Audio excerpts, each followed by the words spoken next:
you may have read this at some point in time, but I just want to go over the numbers in the district. So when you start talking about changing culture and changing perceptions and trying to get to the masses about getting this kind of message out, one place to start may be public education. And this district oversees a little over 8,000 students, K through 12. We have about 1,000 staff that oversee that. And that's a lot of people. So when Matt asked me to speak, and I didn't know I was a featured speaker, I thought I was just an introductory speaker, so that changed in a hurry, which is fine, because when I was trying to put my thoughts together about this, it's such a comprehensive topic, and especially attached to education, that, how do you do that in 10 minutes? So I'll do my best to do that. My previous experience was a teacher for a long time. I taught in the industrial tech areas, and then when I became an administrator, it started in this district actually. I was an assistant principal at Capitol for a while, and then the principal at Helena High, and now the position that I have.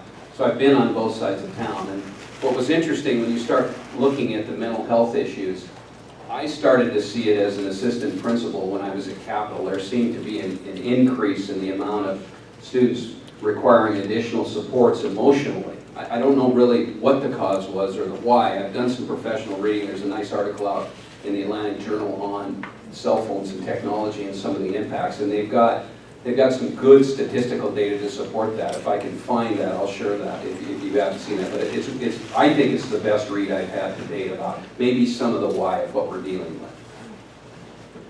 When we start looking at some of the issues that are going on in our schools and the struggles that students have, it's becoming a point of crisis, which I would say is crisis. When did that happen? I don't know. Why did it happen?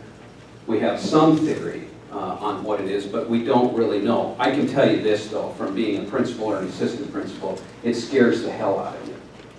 It scared me specifically, especially when you're responsible for a school of 1,600 students and 125 staff. When you go home every night, you don't sleep that much because you're trying to manage or cipher through students who are having problems. Those are the ones you know about.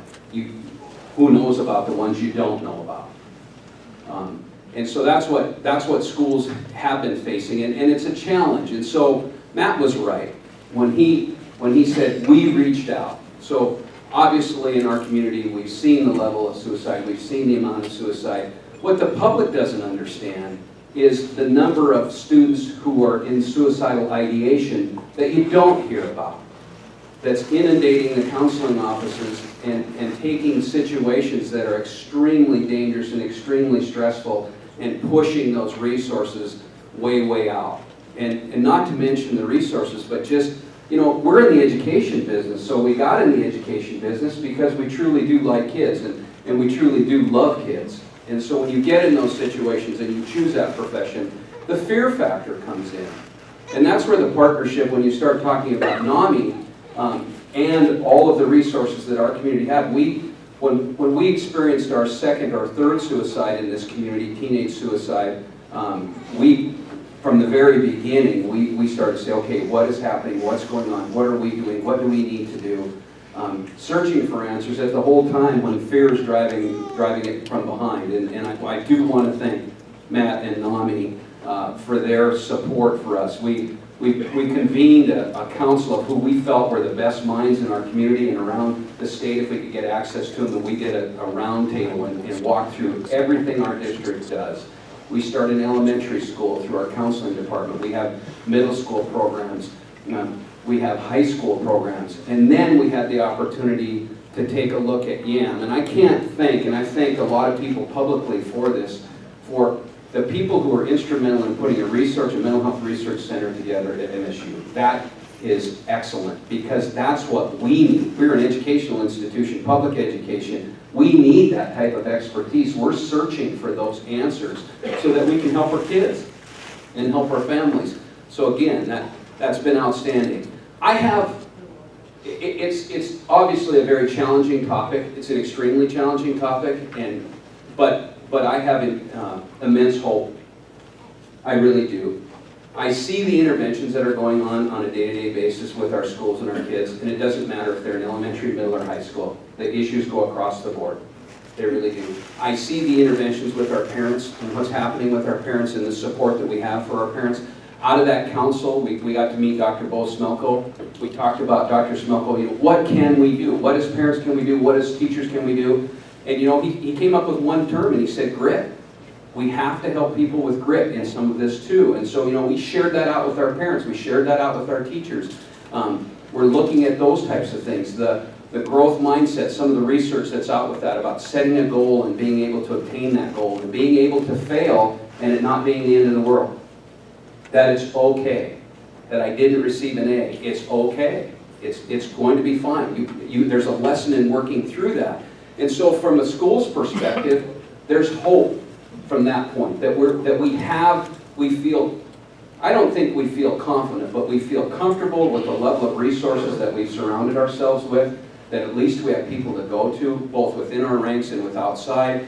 I know Dr. Mihelish was very instrumental in allowing several of our counselors, our high school counselors and administrators to travel to Arizona for a training that was very beneficial for us. So we're reaching out and doing the right things.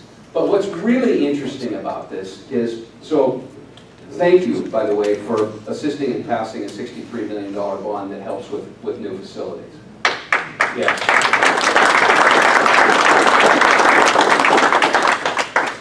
What's really neat about that is, and you probably won't read this in the paper, and Callie Kind is here, the Director of Facilities, so she oversees most of our bond work that's happening right now, is the conversation with the architects about how do we improve space to support mental health. That wouldn't have happened. That would not have happened if cultural shifts weren't happening, if they weren't occurring. We are paying specific attention to our high-need students and space that's attached to them. Is it large enough? Let's put an outside component to a learning environment for a student who's coming in with traumatized behaviors because maybe a small enclosed space is creating some of those issues, some of the autism issues. So as far as hope goes in education, I mean, I know for a fact 5 years ago we wouldn't have even considered making that a feature point in brand new buildings that are going into high needs areas in the Central and Bryant area specifically. We know mental health doesn't attach itself to socioeconomics, but there's densities that are created when people have to live in those type of environments and they're under that kind of pressure all the time. I think when these buildings are built, these new buildings are built, you will be extremely impressed at the attention to what there is to make sure that it's a welcoming environment where it helps mental health overall. I really, and we are looking at that, and that's really exciting, and Callie's been in charge for that.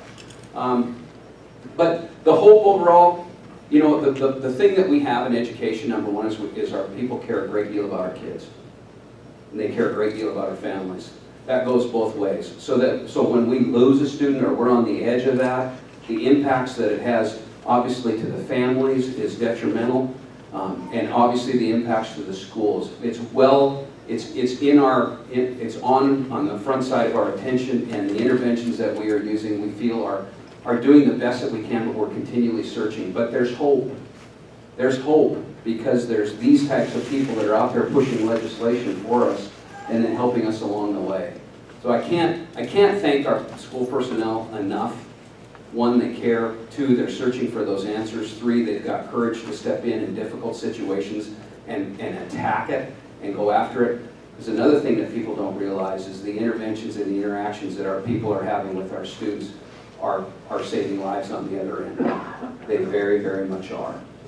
And so that's a good thing. So I think as we keep moving forward with what we're doing, both building new schools and the trainings and interventions and addressing the fear, because it simply is that, it's scary, it's extremely scary. Addressing that fear with knowledge is the right thing to do, and we are better. We are better this year in Helena schools than we were last year. And we were better last year than we were the year before. And that's not a political BS statement, it's a fact.